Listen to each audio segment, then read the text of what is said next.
Hello. The following information is being presented as part of the Governor Mifflin Area Citizens Academy that was developed by the 5 communities and school district in the Governor Mifflin area. The 5 communities in the Governor Mifflin School District include Brecknock Township, Cumru Township, Kenhorst Borough, Moulton Borough, and Shillington Borough. The following information is being presented in order to provide you with a better understanding of the organization and operation of the local units of government in the Governor Mifflin area and to help you become more involved in your local community. We hope you find the material helpful, and a copy of this recording may be obtained at any of the municipal offices or the school district administration building. The Governor Mifflin Area Citizens Academy is made possible through a grant from the Russell L. Hiller Charitable Trust Fund of the Berks County Community Foundation.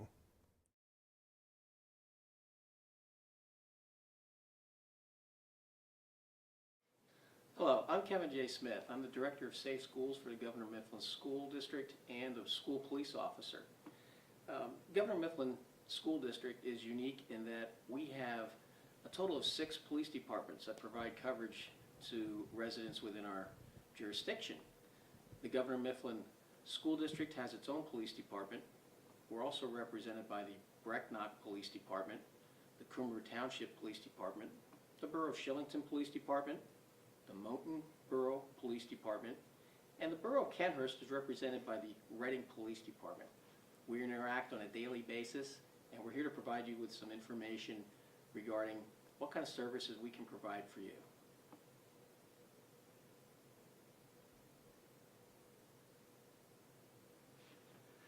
Hi, I'm Brett Hivner, Chief of Police for Shillington Borough Police Department, Shillington, Pennsylvania. As a law enforcement agency, our primary duty is public safety. Within that public safety aspect fall many responsibilities to the community. We investigate traffic accidents, handle missing persons complaints, general investigations of criminal activities, and so forth. In addition to those responsibilities, we also are charged with helping to educate the public. Part of those education programs include various crime prevention programs,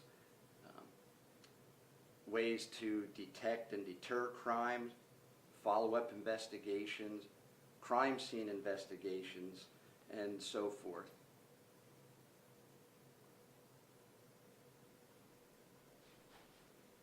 Hi, I'm Jed Habecker. I'm the Chief of Police for the Cumru Township Police Department, and I'd like to expand a little bit on what Brett just had to say to you.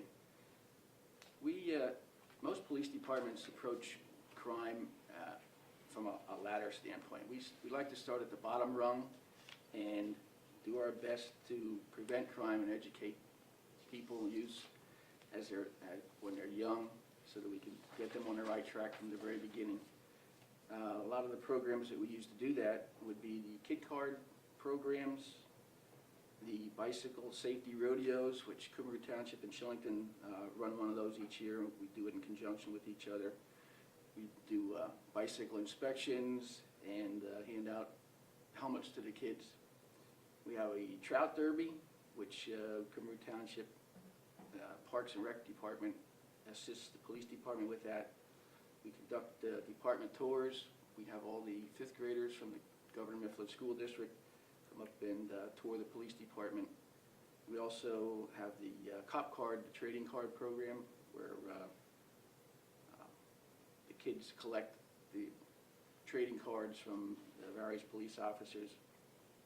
We also have speaking engagements and tours for other groups, Cub Scouts, Girl Scouts, Brownies, those types of things. That's we figure if we can reach the children when they're young and impressionable and show them that they have some good role models within the police department, that goes a long way towards deterring the crime in the future. Then our next step on the ladder would be our high visibility patrol, and that consists of the patrol cars would be patrolling the neighborhoods, residential areas, business areas, and an attempt to detect crime and deter crime to the best that we can. We have bicycle patrols in both our departments that we utilize to detect and prevent crime.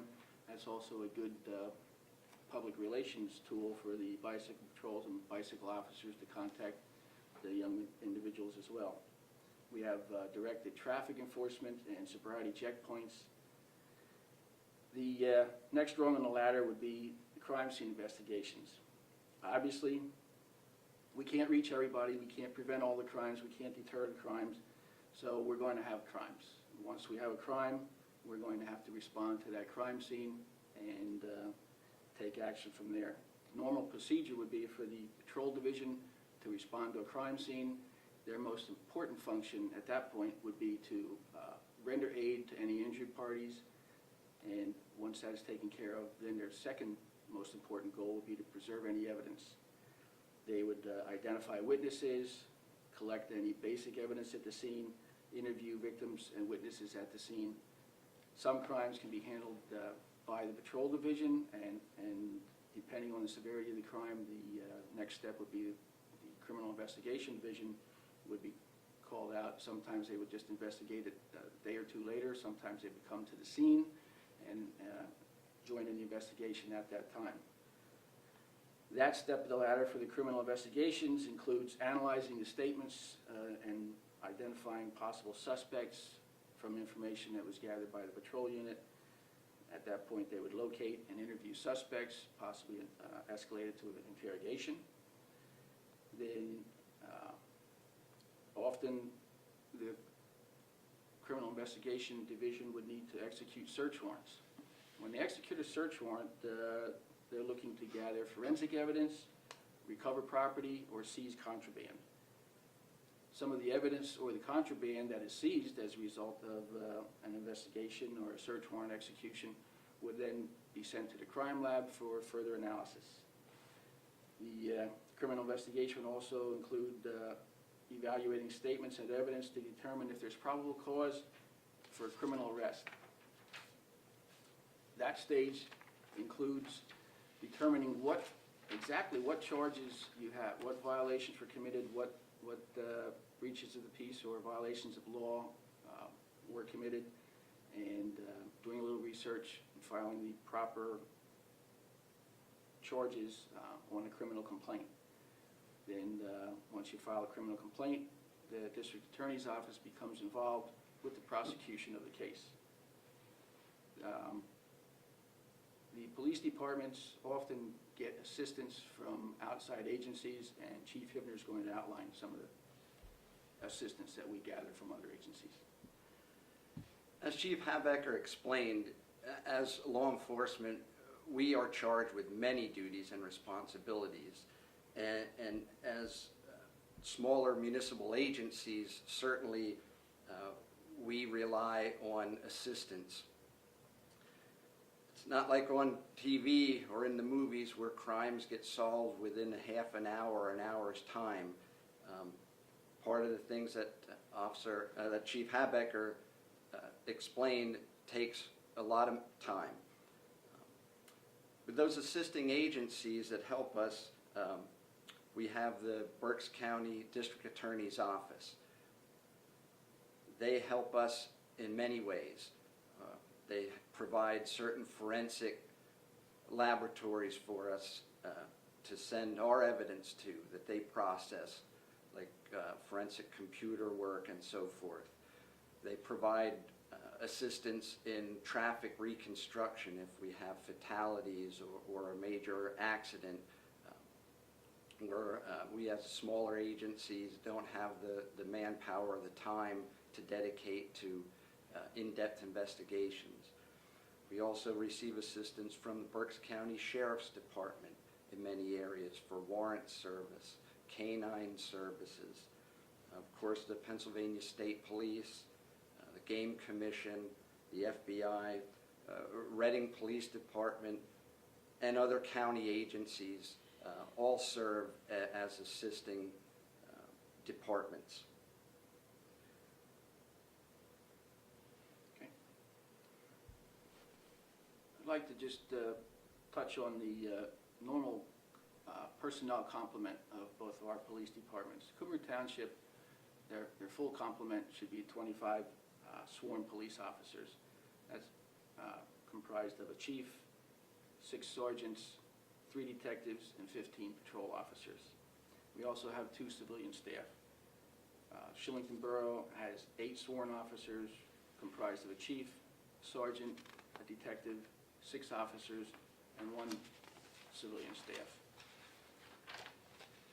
I want to explain a little bit about the hiring process. Most police departments in the area are governed by civil service rules and regulations, and the hiring process consists of individuals submitting a written application, and then there would be a written civil service examination, followed by an oral civil service examination, and then a physical agility test. And the people who make it through all those stages then would be subjected to a thorough background investigation.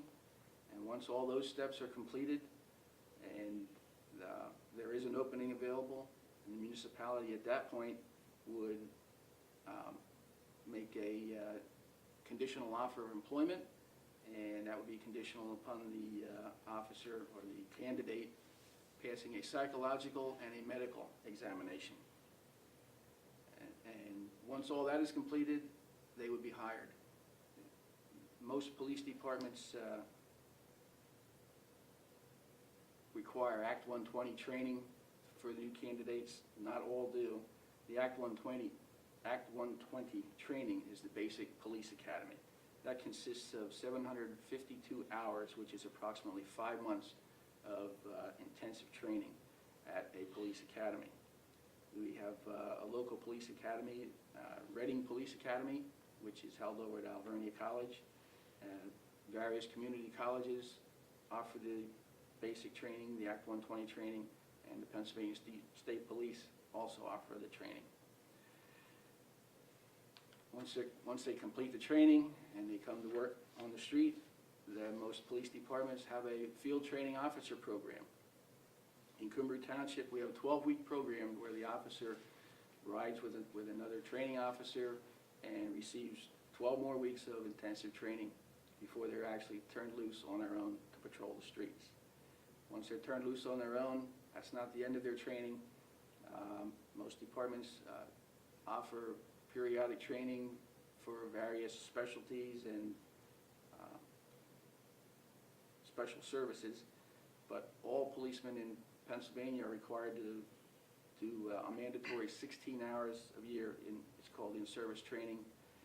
That's mandatory for updates in criminal law procedures, vehicle code, officer survival, all sorts of topics come up in that 16 hours of annual mandatory training. In addition to that, annually or semi-annually, they have to undergo first aid, CPR, and hazardous material awareness training, in addition to firearms qualifications. That pretty much wraps up the basics that we have to cover for the police departments, and I'd like to turn it over to Kevin Smith now for the presentation on the school operations. One of the unique things about school districts in the state of Pennsylvania is that we have the authority through the Department of Education to create our own police departments. And at Governor Mifflin, we've decided to do that in 2010. In so doing, as a sworn police officer for the Governor Mifflin School District, I have certain responsibilities that pretty much mirror the responsibilities of the other police departments. We work very closely together on issues that affect our community and the students at Governor Mifflin. One of the unique aspects about a school police department is that we actually have the ability to choose between 2 different levels of enforcement. The school code provides that one of those levels equals the police responsibilities for each municipal police department. The requirements to become a school police officer mirrors the requirements to become a municipal police officer. There's a second level, however, of authority that a school district can petition to courts to have, and that's a limited authority, which actually is what status I have with Governor Mifflin. And by limited authority, what I am able to do for Governor Mifflin is effect summary arrests, citations, for situations such as disorderly conduct, for fights, for harassment, these kinds of issues. It also allows me to physically detain a student or anybody on school property that commits a crime of a misdemeanor or felony level. And I can detain those persons until the primary law enforcement department arrives. For our high school and middle school, that primary department would be Chief Hivner's department for the borough of Shillington. For the Cumru Elementary Mifflin Park School and the Cumru Elementary, that would be Cumru Police Department, and Chief Haybecker's men would respond to assist. We also have an elementary school in Brecknock Township, and of course we work closely with the Brecknock Police Department if we have issues that arise at that elementary level. And surprisingly, in this day and age, we do have situations at an elementary level that require police response. But as Director of Safe Schools, I also have additional responsibilities over and above that as being the police officer for the district. And some of those responsibilities include anti-bullying programs and training, training of staff, school, the teachers, and other members of the administration. We monitor the drug and alcohol programs for the school district, in the athletic programs, and any drug or alcohol violations we might become aware of from our students. There's a student assistance program at Governor Mifflin School District, and that program is a coordination of efforts between the Cairn Foundation and the Governor Mifflin School District. We jointly employ a full-time staff member at Governor Mifflin to monitor these activities regarding alcohol, drugs, and mental health issues.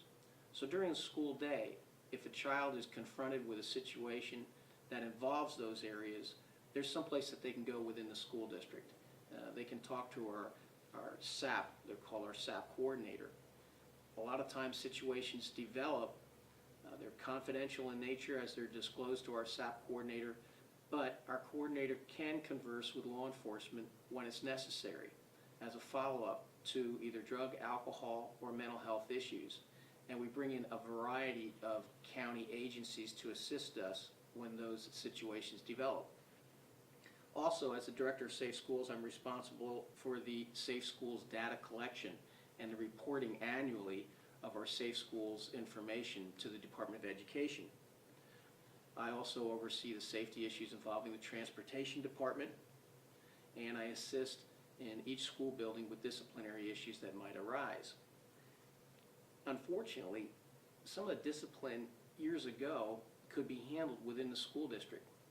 Offenses today, many of which escalate, and they are actually criminal in nature. If they are a summary offense, such as fighting, disorderly conduct, or harassment, I can follow up on that and issue the citations, attend court hearings, and prosecute those students if necessary without involving our other local police departments. However, again, if the situation constitutes a misdemeanor or a felony, then of course I call on our local departments for assistance and they follow up. But the way we've set the program up with Mifflin and with our local departments, it allows the departments to stay on the street and take care of some of the more serious things that occur on a daily basis, while I can handle the issues involving the summary problems. This year we have a new initiative in regard to our truancy. There's a Berks County Truancy Initiative, and we're focusing on this problem for a number of reasons. Recent studies by the Juvenile Probation Office have revealed that 50% of the juvenile crime in Berks County occur between 12 noon and 3 p.m. Obviously, those are time frames where students are supposed to be in school. Oftentimes they're not, and that becomes a truancy concern. So we're embarking on a significant truancy reduction program at Governor Mifflin in cooperation with the County Truancy Initiative. But all these things come together under the Director of Safe Schools, and then again, as a police officer, I'm able to handle some of the minor incidents that occur on our school campuses.